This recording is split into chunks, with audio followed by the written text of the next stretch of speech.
Nyt ollaan Saimaa MTB:n lähtöpaikalla ja lähdetään ajamaan Saimaa MTB:n reittiä tutustumaan sen maastoihin.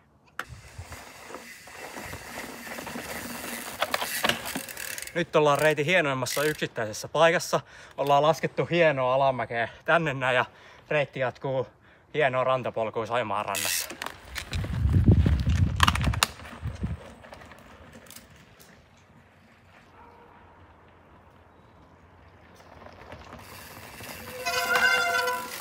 Nyt ollaan Saimaa MTB-reitin puolivälissä ja monipuolinen Saimaa MTB-reitti tarjoaa sopivaa haastetta kaiken tasoisille kuskeille.